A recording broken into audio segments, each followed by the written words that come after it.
بیوی خامد والا مسئلہ ہے، تو چھوڑنے کی تعلیم دی نا روزے نے۔ تو اس کا مطلب یہ کہ ان 4 عبادات میں 2 عبادات اصل ہیں، ایک نماز اور ایک حج، اور باقی 2 عبادات جو ہے نا وہ ان کی مددگار ہیں۔ زکوٰۃ نماز کی مددگار ہے اور روزہ حج کے مددگار ہے۔ تو اصل نمایاں عبادات 2 بنی، ایک نماز اور ایک حج۔ اگر آپ غور کریں تو ان دونوں نمازوں میں اجتماعیت کا سبق ہے۔ نماز میں بھی اجتماعیت کا سبق ہے، 5 وقت ایک مرد اپنے گھر سے نکل کے مسجد میں آئے اور جماعت کے ساتھ نماز پڑھے، پھر 1 ہفتے کے بعد مسجد نہیں محلے کے لوگ ایک جامع مسجد کے اندر آ کر نماز پڑھیں، تو بڑا مجمع کر دیا گیا۔ پھر سال میں 2 مرتبہ شہر کے لوگ شہری سطح کے اوپر عید کی نماز کے لیے اکٹھے ہوں، تو دیکھو اجتماع بڑھاتے گئے۔ تو نماز کا مقصد بھی اجتماعیت سکھانا تھا، اور حج کا مقصد بھی اجتماعیت سکھانا ہے۔ حج میں بھی اسی طرح ہوتا ہے، ساری دنیا سے اللہ کے چاہنے والے بندے اپنے گھروں کو چھوڑ کر، کاروبار کو چھوڑ کر، احرام باندھ کر نکل پڑتے ہیں اور اللہ کے گھر کی طرف چل پڑتے ہیں۔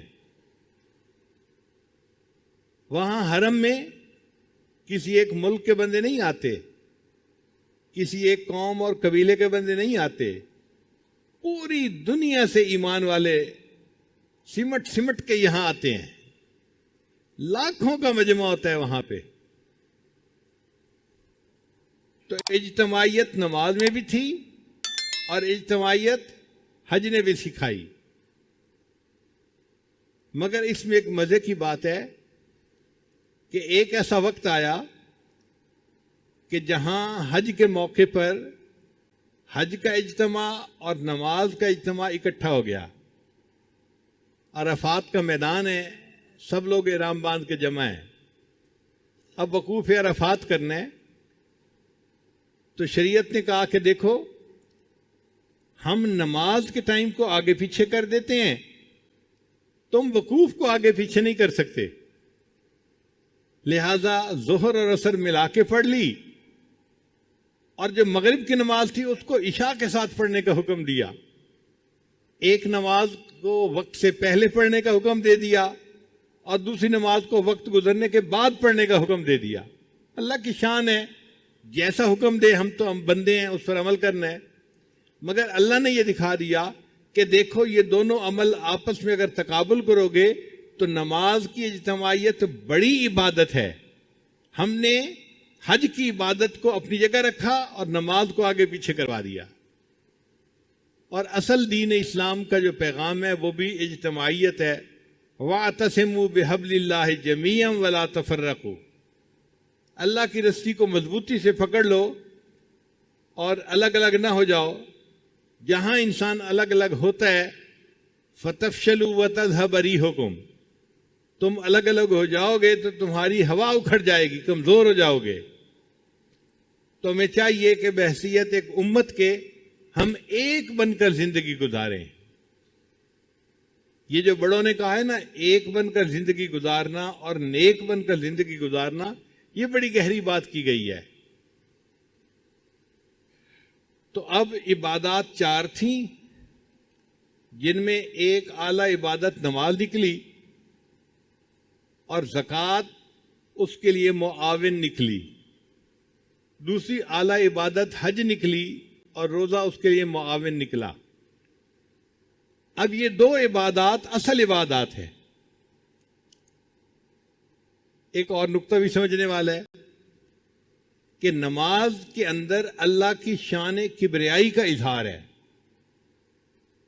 اللہ تعالیٰ بڑے ہیں، اس لیے نماز میں اللہ اکبر اللہ اکبر اللہ اکبر اللہ اکبر۔ حدیث مبارکہ میں آتا ہے کہ مومن جب مسجد میں داخل ہو تو اس کے دل کے اوپر اللہ تعالیٰ کی جلالت شان کا اثر ہونا چاہیے، حضرت علی عنہ مسجد میں داخل ہوتے تھے، رنگ پیلا ہو جاتا تھا. کسی نے کہا حضرت بڑی بڑی جنگوں کے موقع پہ آپ نہیں گھبراتے اور مسجد میں جاتے ہوئے آپ پہ گھبراہٹ ہوتی ہے. وہ فرمانے لگے تجھے پتہ ہے میں کس شہنشاہ کے دربار میں داخل ہو رہا ہوتا ہوں؟ تو مومن یہ سمجھے کہ میں اس شہنشاہ حقیقی کے دربار میں داخل ہو رہا ہوں، لہذا مسجد میں داخل ہوتے ہوئے اس کے اندر عاجزی ہو اور اللہ تعالیٰ کی کبریائی کا اس کے اوپر ایک غلبہ ہونا چاہیے. اس لیے نماز کو خشوع خضوع سے پڑھنا، اس کے ارکان کو تعدیل کے ساتھ ادا کرنا یہ ضروری ہے.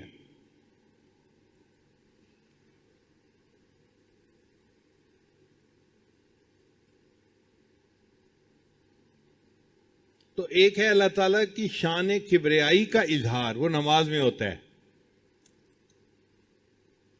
اور یہ نماز اتنی ضروری کہ فرمایا اگر تم حالت جنگ میں ہو، تم دشمن پہ حملہ کر رہے ہو، دشمن تمہارے اوپر حملہ کر رہا ہے، اس حال میں بھی تم اپنی نماز نہیں چھوڑ سکتے، ادا کرنی پڑے گی. شریعت نے طریقہ بتایا، کچھ لوگ نماز ادا کریں، کچھ لوگ دفاع کریں، پھر دفاع والے نماز ادا کریں اور باقی لوگ نماز ادا کر لیں. تو آپ دیکھو کہ جب کفر کے ساتھ قتال ہو رہا ہے اس وقت بھی اگر نماز کو چھوڑنے کی اجازت نہیں تو پھر اس سے زیادہ اہمیت اور کیا بتائی جا سکتی ہے. اسی طرح حج اللہ تعالیٰ نے فرض فرمائی. جو صاحب نصاب بندہ ہو زندگی میں ایک مرتبہ اس کے اوپر حج کرنا فرض ہے. حج میں اللہ تعالیٰ کی شان دل ربائی کا اظہار ہے. اللہ تعالیٰ کی جو صفات ہیں نا وہ دو طرح کی ہیں. ایک اللہ تعالیٰ کی جلال کی صفات ہیں اور ایک اللہ تعالیٰ کی جمال کی صفات ہیں. وہ بڑا بھی ہے اور بہت پیارا بھی ہے. تو بڑے ہونے کی وجہ سے اس کے جلال کا ایک انداز ہے اور پیارا ہونے کی وجہ سے اس کے اندر محبوبیت کا بھی اثر ہے. تو اللہ تعالیٰ نے نماز کو اپنے جلال کے اظہار کے لیے بنایا اور اللہ نے حج کو اپنے جمال کے اظہار کے لیے بنایا. حج میں کیا ہوتا ہے؟ ایک محب اپنے محبوب کے گھر کی طرف جا رہا ہوتا ہے، وہ چھوڑ دیتا ہے سب کچھ، چھوڑ دے ساری دنیا کسی کے لیے. حاجی کیا کرتا ہے؟ ساری دنیا، سب کاروبار، سب میٹنگ، سب کام کاج، فیکٹری بند کر کے چھوڑ کے کسی کے حوالے کر کے گھر سے چل پڑتا ہے. اب جب چلتا ہے تو بھائی کہاں جا رہے ہو؟ جی میں محبوب کو ملنے جا رہا ہوں. تو بھائی محبوب کو ملنے کے لیے زبان سے بھی تو اظہار کرو نا. جی میں کہہ رہا ہوں لبیک اللہم لبیک. لبیک کا کیا معنی؟ اے میرے محبوب میں حاضر خدمت، میں آپ کا ہوں. لبیک اللہم لبیک لبیک لا شریک لک لبیک ان الحمد والنعمت لک والملک لا شریک لک. اللہ کوئی تیرا شریک نہیں، جیسا محبوب تو ہے ایسا کوئی اور محبوب دنیا میں ہے ہی نہیں. بس میں آپ کے در پہ جھکنے کے لیے اپنے گھر سے چل پڑا ہوں.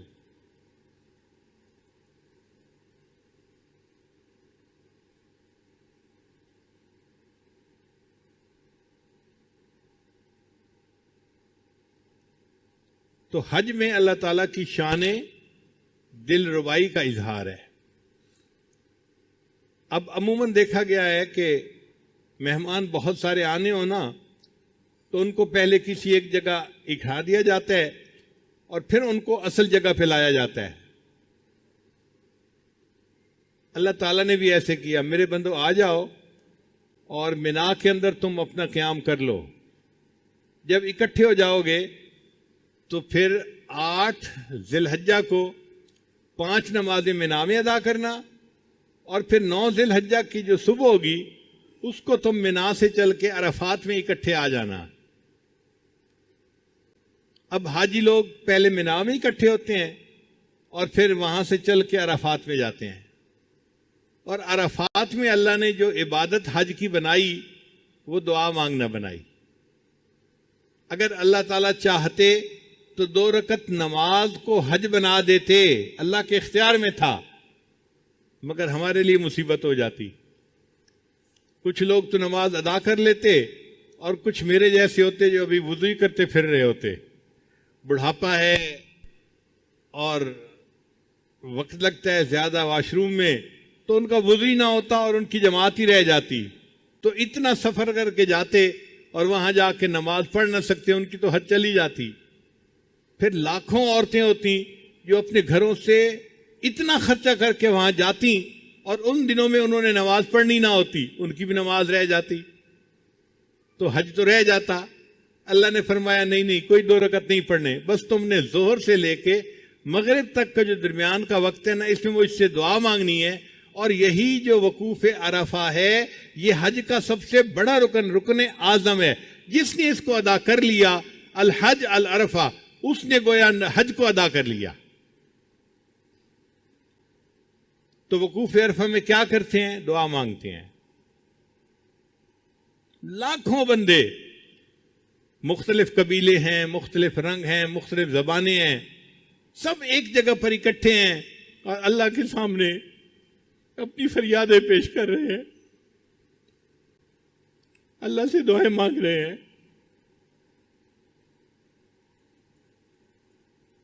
اللہ سے اپنی محبت کا اظہار کر رہے ہیں، اور جیسے محبوب کو اچھا لگتا ہے نا کہ میرا عاشق میرے ساتھ محبت کا اظہار کرے، اللہ کو بھی یہ بات اچھی لگتی ہے۔ چنانچہ یہ جو ذی الحجہ کے 10 راتیں تھیں، ان کو حدیث پاک میں افضل ایام الدنیا، یہ دنیا میں جتنے ایام ہیں ان میں سب سے زیادہ افضل یہ 10 راتیں ہوتی ہیں۔ اللہ نے ان 10 راتوں کی قرآن مجید میں قسم کھائی ہے، والفجر ولیال عشر، 10 راتوں کی قسم کھائی۔ یہی 10 راتیں تھیں جس میں اللہ کے عشاق ایک جگہ کے اوپر جمع ہو کر اللہ کے سامنے اپنی فریادیں پیش کرتے ہیں۔ تو حج میں اللہ تعالیٰ کی شان دلربائی کا اظہار ہے، اور نماز میں اللہ تعالیٰ کی شان کبریائی کا اظہار ہے، اور یہ واقعی محبت ہی کا تعلق ہے کہ بندہ اللہ کے گھر میں جاتا ہے اور وہاں جا کے جو مانگتا ہے اللہ اس کو عطا فرماتے ہیں۔ چنانچہ حدیث پاک میں آتا ہے کہ جس بندے نے حج کر لی، رجع کیوم ولدت امہ، وہ اس طرح اپنے گھر واپس لوٹتا ہے جیسے اس دن پاک تھا جب اس کی ماں نے اس کو جنم دیا تھا۔ پیدا ہونے والے دن جس طرح بچہ پاک ہوتا ہے گناہ سے، یہ حج کرنے کے بعد اس طرح گناہ سے پاک ہو کے واپس آ رہا ہے۔ اتنا بلند مرتبہ کر دیا، اتنا اجر عطا کر دیا۔ اس لیے نبی علیہ السلام فرماتے ہیں کہ میں نے عرفہ کے دن شیطان کو اتنا ذلیل ہوتے ہوئے دیکھا کہ اتنا ذلیل ہوتے ہوئے تو کہیں اور نہیں دیکھا۔ یا تو بدر والے دن شیطان کو ذلیل ہوتے دیکھا تھا، یا پھر عرفہ میں ذلیل ہوتے دیکھا۔ وہ اپنے سر میں مٹی ڈالتا ہے، چیختا ہے، چلاتا ہے، میری سالوں کی محنت ضائع ہو گئی، اور اللہ تعالیٰ آنے والوں کی ہر دعا کو قبول فرما لیتے ہیں۔ اللہ تعالیٰ نے حضرت آدم علیہ السلام کی توبہ کو بھی وہیں قبول کیا تھا۔ میدان عرفات میں ایک چھوٹی سی پہاڑی ہے، اس کو جبل رحمت کہتے ہیں۔ آدم علیہ السلام جب وہاں پہنچے تھے تو اللہ نے ان کی توبہ کو قبول فرما لیا، اور یہ بھی فرما دیا کہ میرے پیارے نبی علیہ السلام، آپ کی اولاد میں سے اگر کوئی بندہ گناہ کر بیٹھے گا اور اسی جگہ کا آ کر توبہ کرے گا، میں اس کی بھی توبہ کو قبول کر لوں گا۔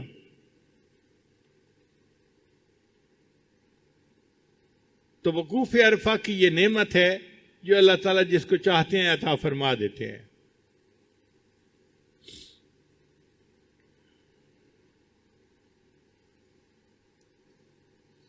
اسی حدیث پاک میں آتا ہے کہ جو بندہ وقوف عرفہ کرے اور پھر اس کے بعد یہ سمجھے کہ میری مغفرت نہیں ہوئی، اللہ تعالیٰ اس بندے سے ناراض ہوتے ہیں۔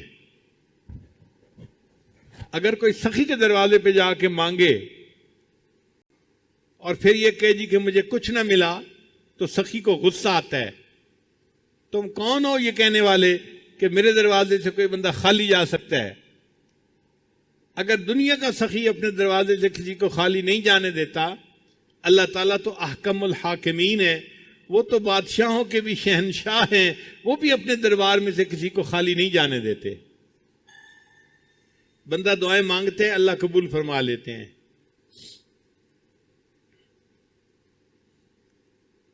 اچھا، اتنا کافی تھا کہ گئے اور وہاں پر دعا مانگ لی، وقوف عرفہ ہو گیا؟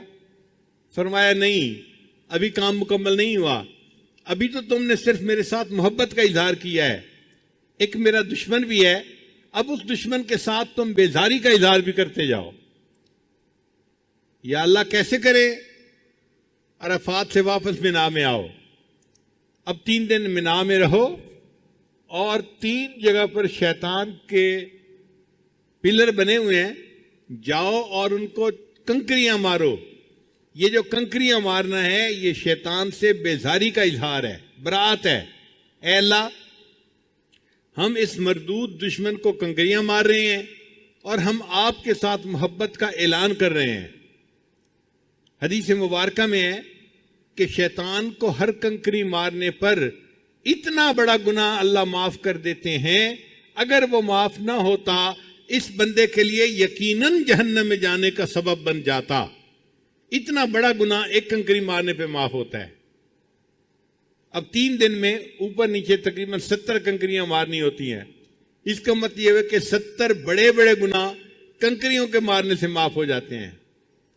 اللہ ہم نے شیطان کو کنکریاں مار کے اظہار کر دیا کہ آپ سے ہم محبت کرتے ہیں۔ ہم نے میدان عرفات میں دامن پھیلا کے دعائیں مانگ کے یہ بات پوری کر دی تھی، اور اب آ کے ہم نے آپ کے دشمن سے اپنی بیزاری اور دشمنی کا اظہار کر دیا۔ اللہ یہ آپ کا بھی دشمن ہے، ہمارا بھی دشمن ہے۔ اے اللہ اور کیا کرے؟ فرمایا دیکھو ایک اور بھی دشمن ہے، وہ ہے تمہارا نفس۔ اب اس نفس کی خواہشات پہ بھی چھری پھیرو۔ یا اللہ اس کا طریقہ کیا ہے؟ میرے بندو، ایک جانور قربان کرو۔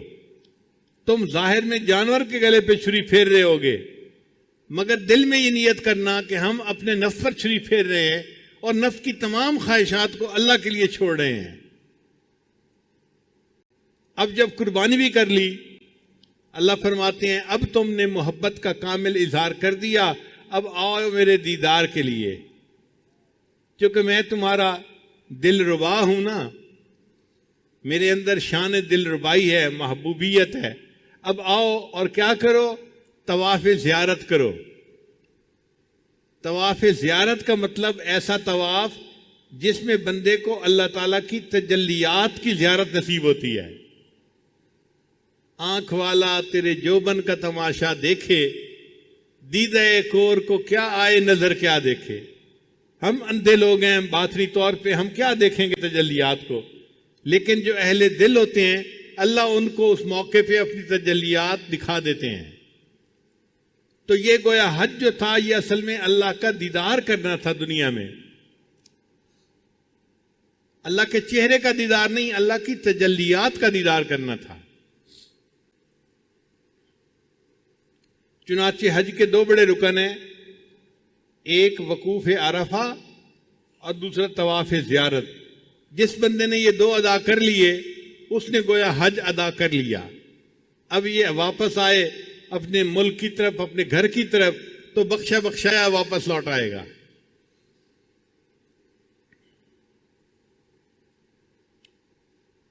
تو دین اسلام کے 5 پلر ہیں۔ کلمہ کا تعلق انسان کے دل و دماغ سے ہے، اللہ کی توحید، نبی اسلام کی رسالت اور شریعت کی حقانیت کی تصدیق کرنا، زبان سے کہنا اور دل سے گواہی دینا، یہ کلمہ ہے۔ باقی 4 پلر جو ہیں وہ عبادات ہیں۔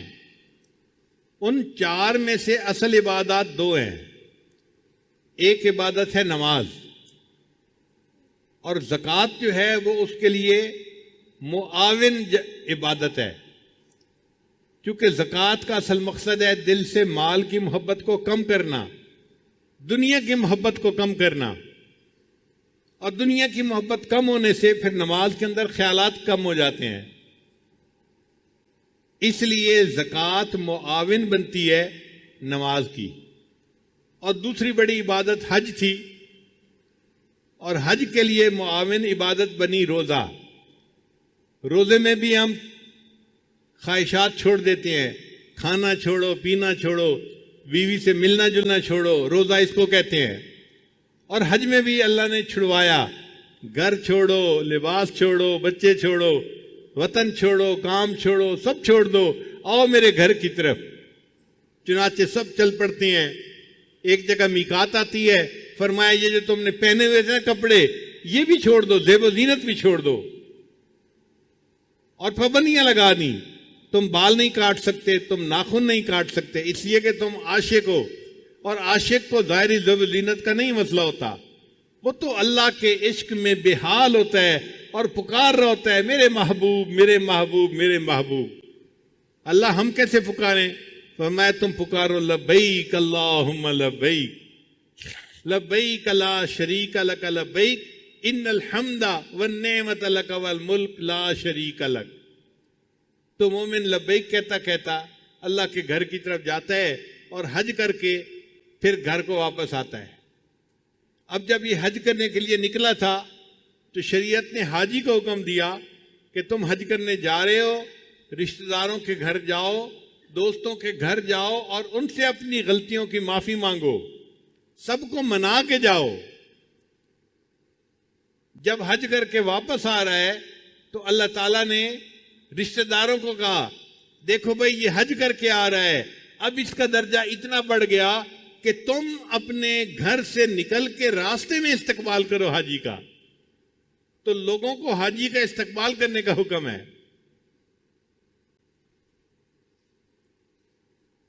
ایک حدیث پاک میں ہے جو بندہ حج کرتا ہے اگر وہ کبیرہ گناہ کا ارتکاب نہ کرے تو حج کے 4 مہینے بعد تک اللہ اس کی ہر دعا کو قبول فرماتے ہیں. تو دیکھو اس محبوب کے گھر کا دیدار کیا تو کیا سوغات لے کے یہ واپس آیا. اس لیے نبی علیہ السلام کے پاس کوئی بندہ آتا تھا، اے اللہ کے نبی وسلم مجھے رزق کی تنگی ہے. نبی علیہ السلام فرماتے تھے حج عمرہ زیادہ کرو. حج عمرہ زیادہ کرنے سے اللہ تعالیٰ رزق میں برکت ڈال دیتے ہیں. آج لوگ اپنی نظر سے سوچتے ہیں اور جی فلاں بندہ حج پہ کیوں چلا گیا، یہ پیسے کسی غریب کو دے دیتا. بھئی ہاں غریب کو دے دیتے، لیکن ہمیں بھی اپنی بیٹری چارج کرنے کی ضرورت ہوتی ہے. سال میں ایک ہی تو موقع ہوتا ہے اللہ کے گھر جانے کا، دعائیں مانگنے کا. ہم جاتے ہیں، دعائیں مانگتے ہیں تاکہ ہمارے ایمان کی بیٹری چارج ہو جائے اور اللہ اس سے رزق میں برکت دیتے ہیں اور وہ رزق ہم پھر غریبوں پہ استعمال کرتے ہیں. یہ نہیں کہ ہم نہیں کرتے، کرتے ہیں. تمہیں صرف یہی نظر آ رہا ہے. تمہیں اگر تفصیل کا پتہ چلے تو حیران ہو جاؤ کہ جو حج پہ خرچ کرتا ہے وہ اللہ کی رضا کے لیے غریبوں پر کتنا صدقہ کرتا ہے، اپنے رشتہ داروں پر کتنا صدقہ کرتا ہے. تو اس لیے اللہ سے یہ دعا مانگنی چاہیے کہ اللہ ہمیں ہر سال اپنے گھر کا دیدار عطا فرمائے. حضرت مولانا حسین احمد مدنی رحمۃ اللہ علیہ شیخ الاسلام ذی الحجہ کے مہینے میں بہت غمزدہ ہوتے تھے، حتیٰ کہ جب ذی الحجہ کے 10 دن آتے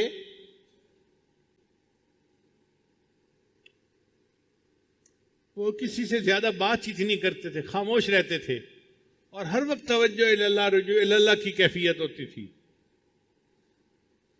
اور کئی مرتبہ تو ایسے ہوتا تھا کہ کھانا کھاتے کھاتے ایک ٹھنڈی آ لیا کرتے تھے اور کہتے تھے معلوم نہیں عشاق کیا کر رہے ہوں گے کہ ساری دنیا سے اللہ کے چاہنے والے، اللہ کے عاشق اللہ کے گھر میں اس وقت جمع ہیں. معلوم نہیں کوئی طواف کر رہا ہوگا، کوئی حجر اسود کو بوسہ دے رہا ہوگا، کوئی مقام ابراہیم پہ نفل پڑھ رہا ہوگا، کوئی عرفات کے میدان میں اس وقت بیٹھا ہوا دعائیں مانگ رہا ہوگا. معلوم نہیں عشاق کیا کر رہے ہوں گے. دل تڑپتا تھا کاش کہ میں بھی وہاں ہوتا. جسم گھر میں ہوتا تھا اور دل حجاج کے ساتھ اٹکا ہوا ہوتا تھا. دل کہہ رہا ہوتا تھا اجازت ہو تو آ کر میں بھی شامل ان میں ہو جاؤں، اجازت ہو تو آ کر میں بھی شامل ان میں ہو جاؤں. سنا ہے کل تیرے در پر ہجوم عاشقاں ہوگا. اے اللہ کل آپ کے در پر آپ کے عاشق اکٹھے ہوں گے میدان عرفات میں. اجازت ہو تو میں بھی ان عاشقوں میں آ کے شامل ہو جاؤں.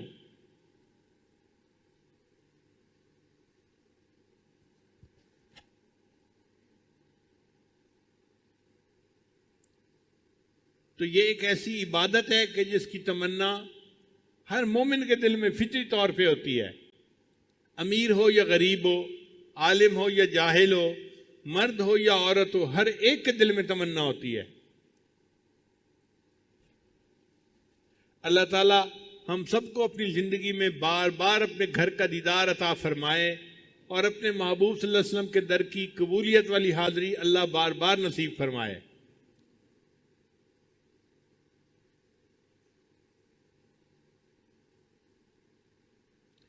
مگر حج پر جانے سے پہلے انسان اپنے گناہوں سے سچی توبہ کر کے اپنے دل کو ماں سوا سے خالی کر کے سفر کے لیے نکلے. یہ حسرت رہ گئی پہلے سے حج کرنا نہ سیکھا تھا، کفن بردوش جا پہنچے مگر مرنا نہ سیکھا تھا. یہ دیوانے اگر پہلے سے کچھ ہوشیار ہو جاتے، حرم میں بن کے محرم صاحب اسرار ہو جاتے، حرم میں احرام باندھ کے صاحب اسرار بن جاتے اگر یہ سب گناہوں سے توبہ کر لیتے. نبی اسلام جب حج پر تشریف لے گئے تو اللہ کے حبیب صلی اللہ علیہ وسلم نے فرمایا میں دیکھ رہا ہوں اس جگہ سے حضرت موسیٰ علیہ السلام تکبیر پڑھتے ہوئے حج کے لیے جا رہے ہیں. راستے میں جہاں جہاں سے جو انبیاء گزرے تھے اللہ نے اپنے محبوب صلی اللہ علیہ وسلم کو وہ جھلک دکھا دی، وہ منظر دکھا دیا. آج ویڈیو دیکھتے ہیں نا آپ کہ جی یہ ویڈیو ہے فلاں موقع کی، اللہ نے وہ ویڈیو سنبھال کے رکھی ہوئی تھی، اپنے محبوب کو دکھا دی کہ دیکھو یہ میرے چاہنے والے موسیٰ علیہ السلام یوں لبیک اللہم لبیک کہتے ہوئے میرے گھر کی طرف جا رہے ہیں، اور یہ دیکھو عیسیٰ علیہ السلام جا رہے ہیں، یہ دیکھو ابراہیم علیہ السلام جا رہے ہیں، یہ دیکھو آدم علیہ السلام جا رہے ہیں. تو نبی علیہ السلام نے فرمایا کہ میں نے مختلف انبیاء کو حج پہ جاتے ہوئے تلبیہ پڑھتے ہوئے اپنی آنکھوں سے دیکھا. اللہ نے آنکھوں سے کشفن دکھا دیا.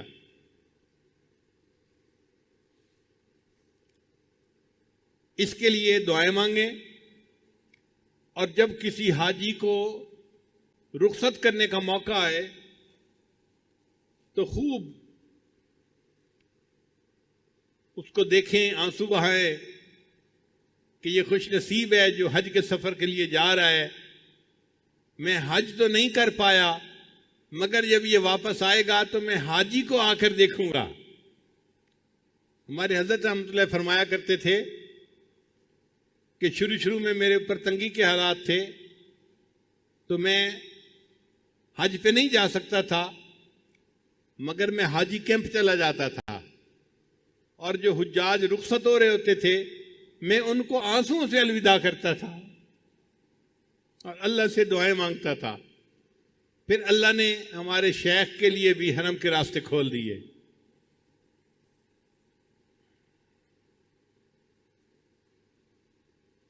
حضرت خواجہ عبد المالک صدیقی رحمۃ اللہ علیہ کو خواب میں نبی علیہ السلام کی زیارت نصیب ہوئی. اللہ کے محبوب صلی اللہ علیہ وسلم نے فرمایا عبد المالک ہمیں ملنے نہیں آتے. عرض کیا اے اللہ کے حبیب صلی اللہ علیہ وسلم دل تو بڑا چاہتا ہے، میرے پاس وسائل نہیں ہیں، پیسے نہیں ہیں کہ میں آ سکوں. تو جب یہ کہا تو نبی علیہ السلام نے خواب میں فرمایا اچھا ہم کہہ دیں گے، اچھا ہم کہہ دیں گے. پھر اس کے بعد ہر سال جب حج کا موقع آتا کہیں نہ کہیں سے حضرت کو حج کی دعوت ملتی کہ جی ہم ٹکٹ بنوا دیتے ہیں، خرچہ کرتے ہیں، آپ جائیں حج کر کے آئیں. زندگی کے 27 سال حضرت زندہ رہے اور آپ نے اس کے 27 سال اس کے بعد 27 مرتبہ حج ادا کیا. ان کے حالات زندگی میں لکھا ہے کہ جب وہاں جاتے تھے تو صدیقی نسبت تھی، سیدنا صدیق اکبر کی اولاد میں سے تھے. جب ان کو سلام پڑھا کرتے تھے تو سلام کا جواب سنا کرتے تھے، وعلیکم السلام یا ولدی، اے میرے بیٹے وعلیکم السلام. ساری زندگی سلام پڑھتے تھے، جواب سنتے تھے، جواب سنتے تھے. جب آخری مرتبہ حج کیا تو سیدنا صدیق اکبر کی طرف سے آواز آئی وعلیکم السلام، اور جو بیٹے کہا کرتے تھے وہ نہیں کہا گیا. تو حضرت کو اسی وقت پتہ چل گیا کہ اب مجھے لوٹ کے نہیں آنا، یہ میں آخری حج ہوں جو کر کے اپنے رب کے پاس چلا جاؤں گا.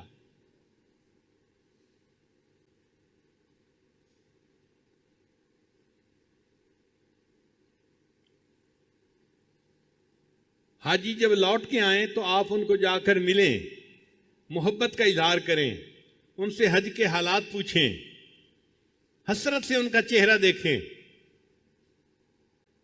میں اگر بیت اللہ کو جا کے نہیں دیکھ سکا، یہ بندہ تو دیکھ کے آیا ہے نا، میں اس کو تو دیکھ سکتا ہوں. اس طرح اللہ تعالیٰ آپ کے لیے بھی حج کے راستے ہموار فرما دیں گے. نبی علیہ السلام جب معراج پر تشریف لے گئے تو آپ جب معراج سے واپس تشریف لائے تو حدیث پاک میں آتا ہے کہ حضرت موسیٰ علیہ السلام راستے میں انتظار کر رہے تھے. ملاقات ہوئی، موسیٰ علیہ السلام نے پوچھا، اے اللہ کے حبیب صلی اللہ علیہ وسلم، اللہ نے آپ کو کوئی تحفہ دیا؟ نبی علیہ السلام نے فرمایا مجھے 50 نمازوں کا تحفہ ملا. عرض کیا، اے اللہ کے محبوب صلی اللہ علیہ وسلم، میری امت پر چند نمازیں فرض تھیں اور ان کے لیے وہ نمازیں پڑھنی بھی مشکل ہو گئی تھیں. یہ 50 نمازیں تو ٹو مچ ہیں، آپ اللہ کے حضور جا کے عرض کریں کہ اس میں کچھ ڈسکاؤنٹ دے دیں، کم کر دیں. چنانچہ نبی علیہ السلام نے بار بار اللہ کی خدمت میں عرض کی، اللہ نے 50 کو 5 بنا دیا. اے میرے محبوب، تیری امت 5 نمازیں ادا کرے گی، میں ان کے نام اعمال میں 50 نمازیں ادا کرنے کا ثواب لکھوا دوں گا. تو علماء نے یہاں نقطہ لکھا ہے کہ بھائی انبیاء تو اور بھی تھے، حضرت موسیٰ علیہ السلام نبی علیہ السلام کا راستے میں بیٹھ کے انتظار کیوں کر رہے تھے؟ تو علماء نے اس کا جواب یہی دیا ہے. وہ کہتے ہیں کہ دیکھو، انبیاء میں حضرت موسیٰ علیہ السلام کو اللہ نے طور پر بلا کر، کوہ طور پر بلا کر ہم کلامی کا شرف عطا کیا تھا. اب اس ہم کلامی کے بعد حضرت موسیٰ علیہ السلام کے دل میں تمنا پیدا ہوئی، اے اللہ میں آپ کو دیکھنا چاہتا ہوں. تو انہوں نے کہا، رب ارنی انظر الیک. اللہ نے فرمایا نہیں، تو دنیا میں نہیں دیکھ سکتا. پھر اللہ تعالیٰ نے طور پر تجلی ڈالی، فخر موسیٰ صاعقہ، موسیٰ علیہ السلام بے ہوش ہو کے گر گئے.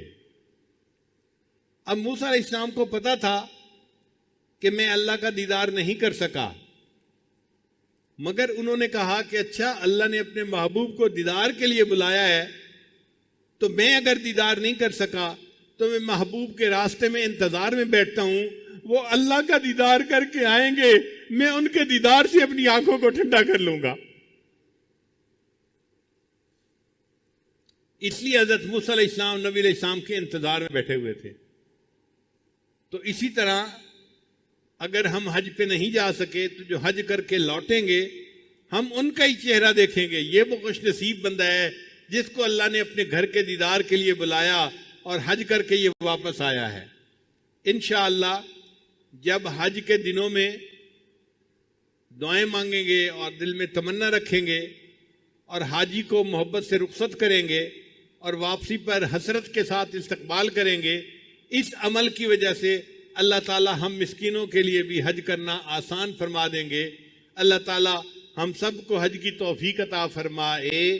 وآخر دعوانا ان الحمد للہ رب العالمین.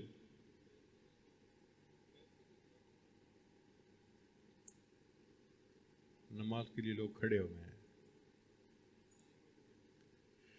ابھی ٹائم ہے تو ہم نماز سے پہلے توبہ کے کلمات پڑھ لیتے ہیں. چونکہ کچھ حضرات فرما رہے ہیں ہم بہت دور سے آئے ہیں کلمات پڑھنے کے لیے، تو یہ عمل رہ نہ جائے.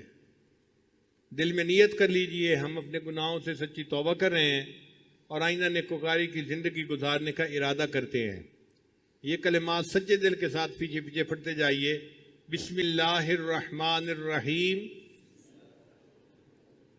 لا الہ الا اللہ محمد الرسول اللہ، آمنت باللہ وملائکتہ وکتبہ ورسلہ والیوم الآخر والقدر خیرہ وشرہ من اللہ تعالی والبعث بعد الموت، آمنت باللہ کما ہوا باسمائہ وصفاتہ وقبلت جمیع احکامہ اقرار باللسان وتصدیق بالقلب، اشہد ان لا الہ الا اللہ واشہد ان محمدًا عبدہ ورسولہ، استغفر اللہ ربی من کل ذنب واتوب الیہ برحمتک یا ارحم الراحمین۔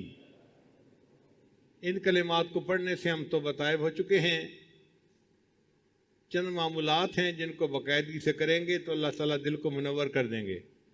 ان میں سے ایک عمل ہے 100 مرتبہ استغفار صبح و شام پڑھنا، دوسرا ہے 100 مرتبہ درود شریف پڑھنا، تیسرا ہے قرآن مجید کی تلاوت روزانہ کرنا، ایک پارہ ہو تو بہت اچھا، مشکل ہو تو آدھا پارہ، چوتھا ہے چلتے پھرتے ہر وقت دل میں اللہ کو یاد کرنا، اور پانچواں ہے روزانہ مراقبہ کرنا، 20 منٹ آدھا گھنٹہ اللہ سے لو لگا کے بیٹھ جائیں، اللہ کی رحمت آ رہی ہے، دل میں سما رہی ہے، دل کی ظلمت اور سیاہی دور ہو رہی ہے، اور دل کہہ رہا ہے اللہ اللہ اللہ۔